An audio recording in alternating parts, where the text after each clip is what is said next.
Welcome back to WorkWoman. Today, we're going to talk about one of the harder parts of navigating this crisis, and that is how do you communicate and be transparent with your team?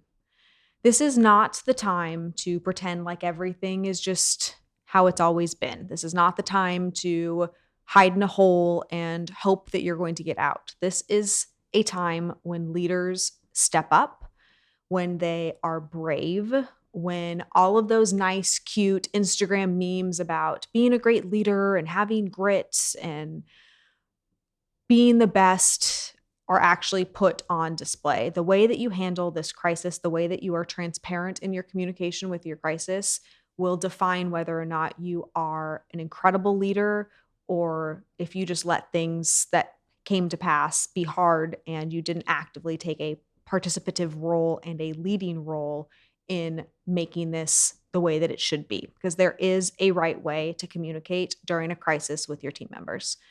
So, the first thing that I want to make sure that you understand is the need for financial transparency.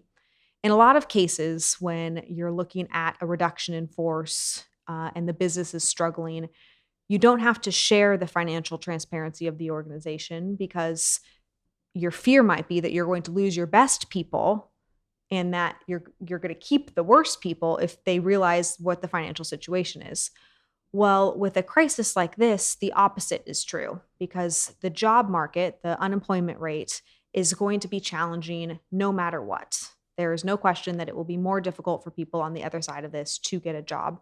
And your best people will likely not be scared of the challenge that you're going to pose to them, but you have to have confidence in that the people that you have hired, the people that you have chosen to work with you will come around you, will allow you to lead them through this. And it has to be your responsibility to paint that vision.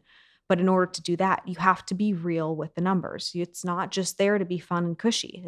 This is a time when people really need to understand the financial impact of the decisions from an operation standpoint that they're making every single day. So, with that, you have to acknowledge that's step one. Step one is you have to acknowledge. You have to acknowledge what is going on, and you have to acknowledge that you as a leader are going to be assessing the financial health and viability of the organization.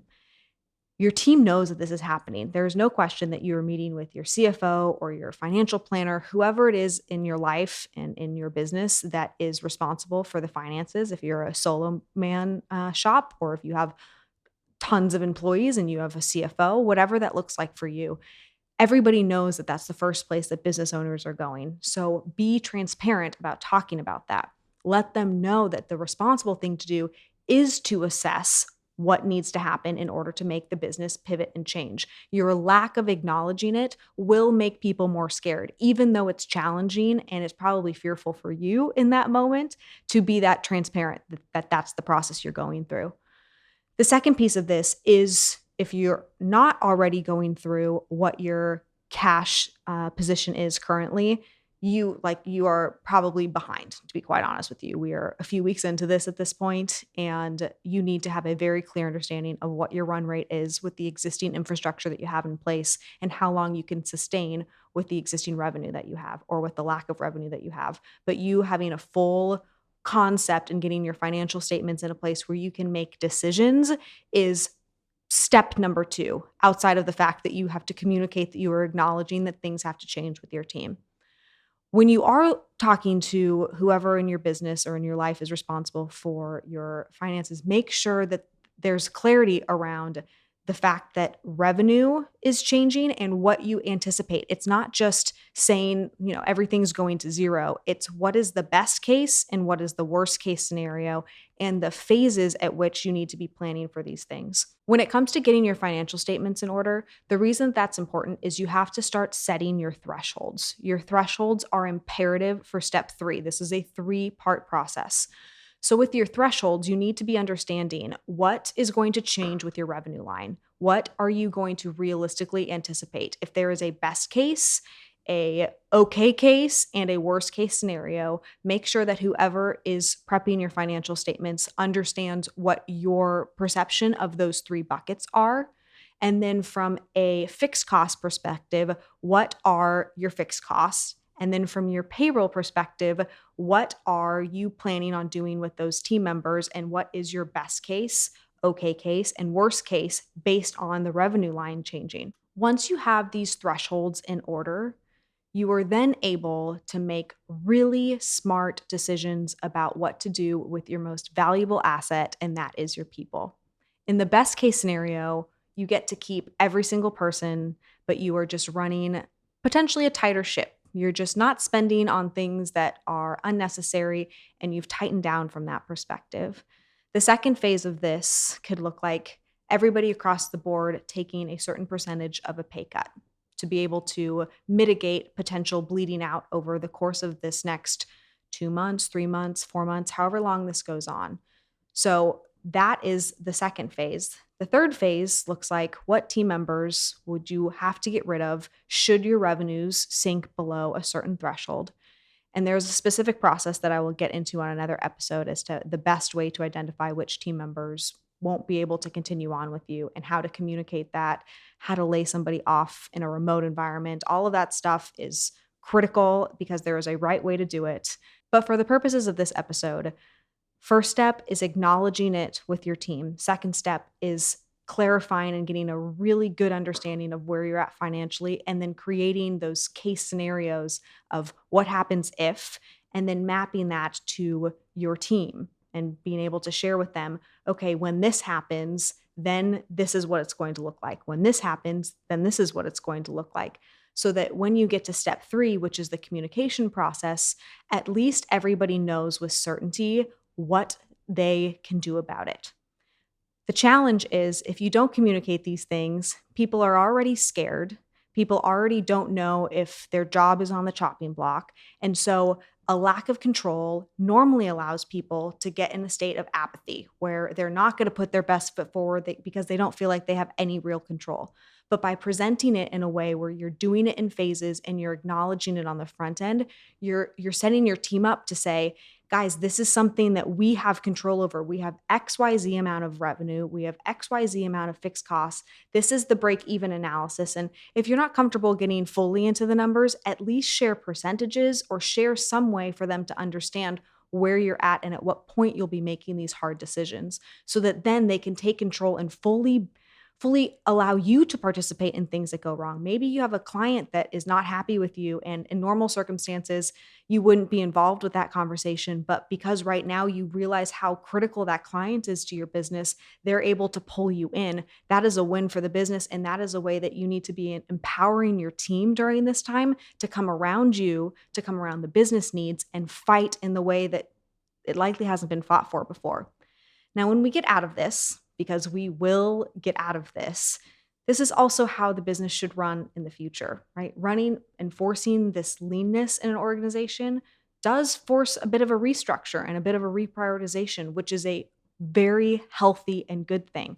I think at the end of this, most businesses are going to come out recognizing that they weren't paying attention to their customer and giving them as much value as they could have been in order to continue the relationships during a time like this. But when you have that and you're confronted with it, like a lot of businesses are right now, all of a sudden you change your operating basis, and that's going to be the change that's made moving forward.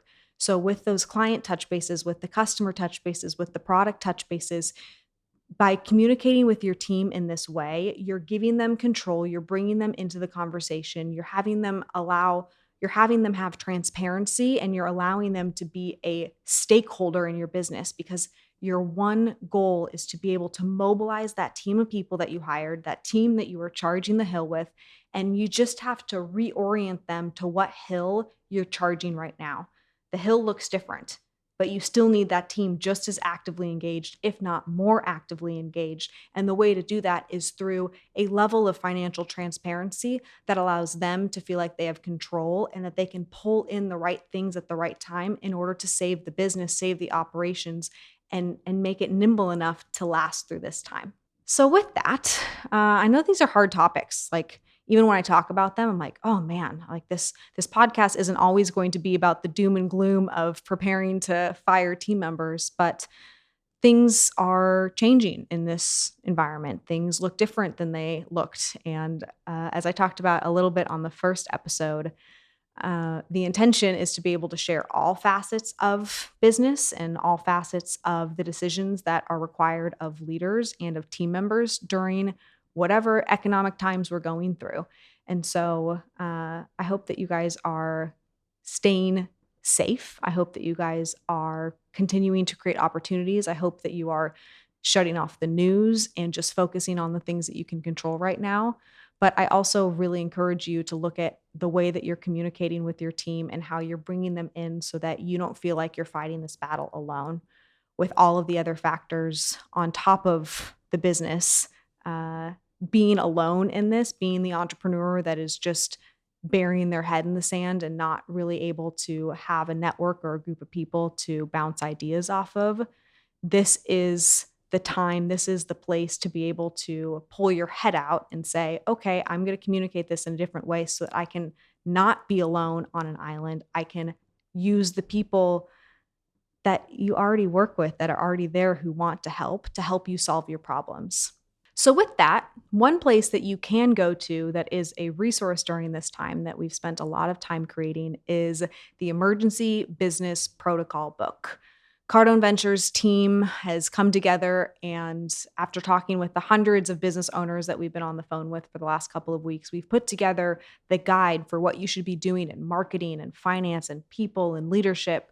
So if you want access to that book to be able to use as the Bible during an emergency, go to cardoneventures.com/emergency and get the free ebook now.